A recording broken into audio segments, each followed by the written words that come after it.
जय गुरु जी। गुरु जी के साथ मेरा सफ़र शुरू हुआ 2002 में। उस टाइम मैं कॉलेज में थी और मेरी मासी ने गुरु जी के बारे में हमें बताया। हम लोग गए वहाँ पे, कुछ मन में कोई इच्छा नहीं थी, कुछ मांगना नहीं था। गुरु जी की कृपा से लाइफ बहुत स्मूथ चल रही थी और जब हम गए गुरु जी के पास तो बहुत अच्छा लगा, जिसे टाइम का पता ही नहीं चला। उसके बाद हम लोगों ने अपना दिन थर्सडे का फिक्स कर लिया था और हम हर थर्सडे एम्पायर स्टेट गुरु जी की शरण में जाते थे। वेट करते थे हम थर्सडे का। सुबह से ही ऐसे लगता था कि जैसे कोई फेस्टिवल है आज। डांस करने का मन करता था गुरु जी की फोटो के आगे। एक अलग ही उमंग होती थी दिल में। गुरु जी ने एक एक चीज का ध्यान रखा और आगे भी रख रहे हैं, अभी भी रख रहे हैं।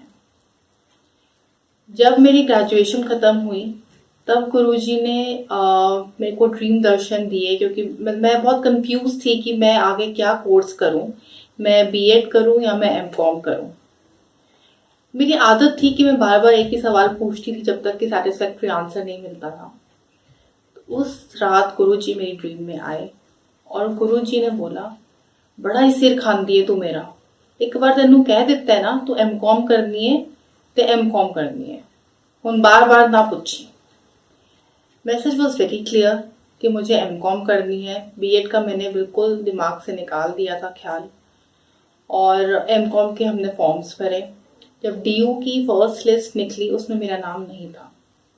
बहुत डिसअपॉइंटमेंट हुआ, पर तब तक गुरुजी ने इतनी अकल बख्श दी थी कि पता था कि गुरुजी का हुक्म है तो कुछ अच्छे के लिए ही होगा।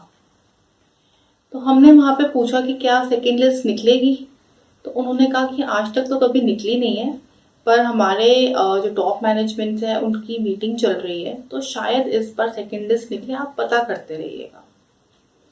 हम हर 2-4 दिन छोड़ के फ़ोन करते थे। पीयून वहाँ पे फ़ोन उठाता था तो वो कहता कि अभी तो नहीं निकली, अभी तो नहीं निकली। करते करते सितंबर आ गया। आप समझ सकते हैं, मिड ऑफ सेशन, और अभी तक मेरा कुछ हुआ ही नहीं था कि मैंने कहाँ करना है, क्या करना है। तो फ़ोन किया तो मैंने कहा मम्मी को अपनी कि मैंने कहा बस अब ये लास्ट फ़ोन है, इसके बाद नहीं करेंगे। तो जब फ़ोन किया तो पीयून ने उठाया। वो आवाज़ भी हमारी पहचानने लग गया था, हमने इतनी बार फ़ोन करते थे हम वहाँ पे। तो उसने बोला कि सेकेंड लिस्ट निकल आई है, मेरे हाथ में ही है, नोटिस बोर्ड पे लगा रहा हूँ, आप आके पता कर लीजिए। मेरे पेरेंट्स भागे डीयू, देखा वहाँ पे लिस्ट में सबसे ऊपर मेरा नाम था। बहुत बहुत शुक्राना गुरुजी का। मेरी वजह से गुरुजी ने पता नहीं कितने बच्चों का और कल्याण किया। एमकॉम का अभी फाइनल का रिजल्ट भी नहीं आया था कि मेरी जॉब लग गई थी। जॉब जो थी अर्ली मॉर्निंग शिफ्ट थी। हम लोग रोहिणी में तब रहते थे, गुड़गांव में ऑफिस था। तो कैब जो थी वो 3:30-4 बजे तक आ जाती थी। सबसे पहला पिकअप मेरा होता था। तो मेरे पापा को बहुत डर लगता था कि गार्ड है, ड्राइवर है, अकेली लड़की जा रही है, और इतना प्रोटेक्टेड एनवायरनमेंट मिला था तब तक, कभी हमने घर से बाहर भी कदम नहीं रखा था। तो पापा मेरे को वहां तक कैब में चढ़ाने आते थे गेट पे। आप मानेंगे नहीं, पूरा 1 हफ्ता जैसी मैं कैब में बैठती थी गुरुजी की फ्रेग्रेंस होती थी, और जब तक वो कैब मेरे को कंपनी के गेट के अंदर ड्रॉप करती थी तब तक वो फ्रेग्रेंस रहती थी। तो गुरुजी ने दिखाया चिंता की कोई बात नहीं है, और हम हैं कौन चिंता करने वाले, गुरुजी हैं, सबका ध्यान रख रहे हैं। तो वो एक श्योरिटी मिली।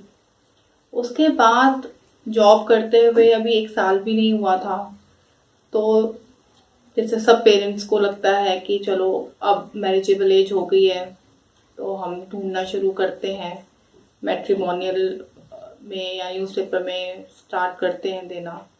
तो ऐसे मेरे पेरेंट्स ने भी सोचा, पर मुझे इसका कुछ भी आइडिया नहीं था। रात को फिर गुरुजी मेरे सपने में आए और मेरे को दिखाया कि बहुत ही बड़ा एक पंडाल लगा हुआ है, गुरुजी की गद्दी लगी हुई है, सत्संग हो रहा है। तो हमने आज्ञा ली। जब मैंने आज्ञा ली, मत्था टेका, तो गुरुजी ने मेरे हाथ में एक पर्ची पकड़ाई। उस पर्ची के अंदर लिखा हुआ था फ्यूचर हाइफन हैप्पी।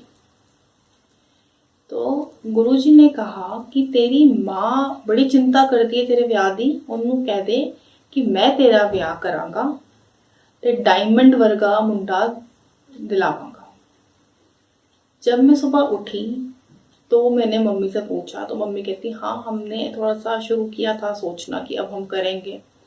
तो मैंने कहा कि आप बिल्कुल टेंशन फ्री होके निश्चिंत होके आप बैठ जाओ, क्योंकि गुरुजी ने जिम्मेदारी ले ली है मेरी शादी की। और एक दिन मंडे का दिन था, 14 मई 2007।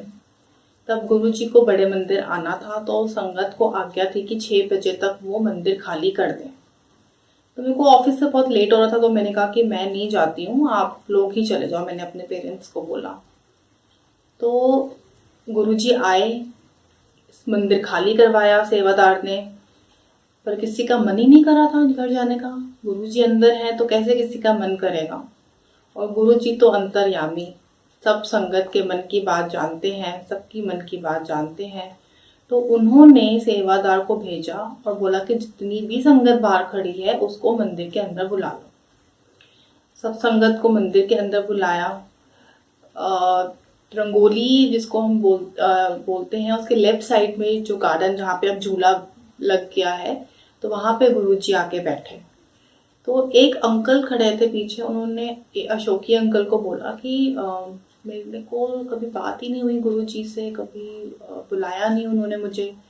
तो वो अशोकी अंकल जो थे वो मेरे पापा की तरफ इशारा करके बोलते हैं, आपको तो अभी कुछ महीने हुए अंकल आते हुए, इनको देखो भाटिया अंकल, 5 साल हो गए इनको आते हुए, इनसे कभी बात नहीं हुई गुरुजी की। हमसे आज कभी भी तब तक गुरुजी ने बात नहीं करी थी, हम तीनों में से किसी के साथ भी बात नहीं हुई थी, पर कभी फील नहीं हुआ कि बात नहीं हुई है। तो गुरुजी आके नॉर्मल जैसे घर पे प्लास्टिक की चेयर्स होती हैं, गुरुजी आके उस पे बैठे और बैठते उन्होंने मेरे पापा को बुलाया। थोड़ी देर में मेरी मम्मी को भी बुलाया और इतनी बातें उन्होंने करी, इतनी बातें करी कि जैसे 5 साल की पूरी कसर गुरुजी ने उसी दिन 1 घंटे में निकाल दी। सबके बारे में पूछा। मेरी बड़ी सिस्टर है, उसकी शादी हो चुकी थी, वो यूएस में थी तब, उसके इन लॉज के बारे में, उसके हस्बैंड के बारे में, और कहाँ रहते हो, क्या करते हो, सब कुछ पूछा और खुद ही जवाब भी देते जा रहे थे। वो दिखा रहे थे कि मुझे जो है सब कुछ पता है, तो डजंट मैटर मैं आपसे बात कर रहा हूँ या नहीं कर रहा हूँ, तो भगवान साक्षात, उनसे क्या छुपा है। तो उसके बाद उन्होंने जेठा अंकल को संगत में से बुलाया और मेरे पापा को बोला कि तेनू पता है जेठा अंकल है, एनू मैं 3 बार न्यू लाइफ दी है। तो मेरे पापा ने कहा हाँ जी गुरुजी। तो कहते कि इंज करो फिर, तेरी कुड़ी ते तेरा मुंडा, ब्याह कर लो आपस विच। ऐसे गुरुजी ने मेरी शादी फिक्स करी। जो गुरुजी ने मुझे प्रॉमिस किया था कि मैं तेरे लिए लड़का ढूंढूंगा, मैं तेरी शादी करवाऊंगा, तो वो गुरुजी ने पूरा किया। जब चोला छोड़ा गुरुजी ने 31 मई को 2007, उससे पहले वाला जो संडे था, उस दिन गुरुजी ने दोनों फैमिलीज को मंदिर में बुलाया एम्पायर स्टेट में, और गुरुजी ने अपने हाथ से लड्डू प्रसाद बांटा। सबको एक एक मिला, हम लोगों को 2-2 लड्डू प्रसाद मिला। वहाँ पे एक आंटी खड़ी थी गुरुजी के पास, तो गुरुजी उनको बोलते हैं कि आंटी वेख, ए दोनों दा ब्याह मैं करा दिता है, ब्याह ते हो चुके हैं इन्हां दा, हुण आपस विच ए अपनी फॉर्मैलिटीज करते हैं। कितनी बड़ी बात है। बड़ा मंदिर मतलब शिवलोक, शिव ने, महाशिव ने खुद हमारी शादी फिक्स करी, इससे ज्यादा और ब्लेसिंग्स क्या हो सकती हैं। उसके बाद जैसे गुरुजी ने हमें इंस्ट्रक्शंस दिए थे, हमने बिल्कुल वही फॉलो किया शादी में। गुरुजी ने कहा था कि बहुत ही इलैबोरेट नहीं करना है, सिर्फ 25 लोग लड़के वालों की तरफ से और 25 लोग लड़की वालों की तरफ से आएंगे। वैसे ही हमने किया, सिर्फ 50 लोगों की गैदरिंग थी और ऐसे हमारी शादी हुई। 29 जुलाई का दिन था, गुरु पूर्णिमा का, उस दिन हमारी शादी हुई। उसके बाद कुछ ही महीने हुए थे शादी को, संगत में ही किसी को ड्रीम आता है और गुरुजी कहते हैं कि निधि तेज तुम बोलो कि फैमिली प्लानिंग स्टार्ट करें और जाओ मुंडा ब्लेस किता। तो वो मई जून जो था वो था 2009 का, व्हेन आई कंसीव्ड। इसके बीच में गुरुजी ने हमें गुड़गांव से बैंगलोर शिफ्ट करा दिया। बहुत ही फील हुआ हमें लगा हमसे कुछ छिन गया है जैसे। हमें लगा कि बड़ा मंदिर अब हम जा ही नहीं पाएंगे, हम बहुत दूर हो गए हैं गुरुजी से। ना हम वहाँ किसी को जानते हैं, ना कोई संगत का कांटेक्ट नंबर है हमारे पास। हम जब पहुंचे वहाँ पर तो बहुत तेज रात को बारिश हो रही थी। मेरे अंकल रेड लाइट पे खड़े हुए थे और एक आंटी ने शीशे पे नॉक किया। मेरे अंकल ने जब शीशा नीचे किया तो उसमें एक आंटी बैठी थी। तो उन्होंने बोला कि आप जेठरा अंकल के छोटे बेटे हो? तो उन्होंने कहा हाँ जी आंटी। तो कहते हैं मैं माला आंटी हूँ, मैं आर.के. पुरम में तुम्हारे साथ वाले घर में रहती थी। तो वो फर्स्ट संगत थी जिससे हमारा कांटेक्ट हुआ। हमने कांटेक्ट नंबर एक्सचेंज करे, एक दो बार हम मिले, हमने सत्संग छोटे छोटे जैसे किया आपस में, जैसे गुरुजी ने सिखाया था। धीरे धीरे करके इतनी संगत वहाँ पे, अब आजकल तो हजारों की तादाद में संगत है वहाँ पे। जब हम गए बैंगलोर तो जाते ही हमारे गुरुजी का बर्थडे आया, पर नई जॉब थी, सब कुछ था, तो एकदम से हम नहीं वापस दिल्ली आ पाए गुरुजी के बर्थडे के लिए। पर मन में एक इच्छा थी कि हम जो है मंदिर अटेंड नहीं कर पाए। तो हम दोनों ने सोचा कि जानते तो है नहीं खास किसी को, तो हम आपस में ही दोनों बैठ के सुबह सुबह मैंने लंगर बनाया और हमने बैठ के शब्द सुने, सत्संग किया। तो जब लंगर बन गया तो ऐसे ही मैं लेटी और मेरी आंख लग गई, और वो आई थिंक हार्डली 5 मिनट्स का वो था नैप टाइम। तो गुरुजी आते हैं मेरे सपने में और गुरुजी ने दरवाज़ा नॉक किया, मैंने दरवाज़ा खोला। ये सब ड्रीम है जो मैं आपको बता रही हूँ। और गुरुजी अंदर आए और अपनी पॉकेट से उन्होंने रुमाल निकाला और नीचे ज़मीन पे बिठा के फर्श पे वो बैठे। तो मैं कह रही गुरुजी नीचे नहीं बैठिए, आप ऊपर बैठिए। तो गुरुजी कहते हैं चलनी है तू, लंगर हमेशा थल्ले बैठे होता है। तो ये बहुत बड़ा मैसेज था कि लंगर कभी भी हमें ऊपर बैठ के नहीं करना चाहिए, लंगर हमेशा ज़मीन पे बैठ के करना चाहिए। गुरुजी ने बैठ के जो मैंने लंगर बनाया था वो मैंने गुरुजी को सर्व किया, और मैं खीर देना भूल गई। तो गुरुजी ने मुझसे मांग के ली कि आंटी खीर तो दिती नहीं मैनू। फिर मैं भागती हुई गई, मैंने खीर सर्व करी। तो गुरुजी ने बोला खीर प्रसाद बड़ा सोना बनाया है तुम। तो वो गुरुजी ने हमें घर आके दर्शन दिए। जैसे कहते हैं कि गुरुजी तो हर जगह वास करते हैं, अगर आपको बस दिल से याद करना है। अगर गुरुजी, हम नहीं जा पाते हैं मंदिर, तो गुरुजी हमें दर्शन देने के लिए हमारे घर आते हैं। उसके बाद जब मैंने कंसीव किया तो गुरुजी ने हर जगह से मैसेजेस आ रहे थे कि मुंडा होएगा मुंडा होएगा, पर जब हुई तो बेटी हुई। तो ये कुछ नहीं था हमें कि बेटी हो गई, बेटा क्यों नहीं हुआ। दोनों फैमिलीज में ऐसा कुछ भी नहीं था, पर हमें सिर्फ ये था कि जब गुरुजी ने अपने मुंह से बेटा बोला है तो बेटी कैसे हो गई। अभी मैं लेबर रूम में ही थी और संगत में से किसी का फोन आता है मेरी मम्मी को, और कहते हैं आंटी निधि दीदी की बेटी हुई है।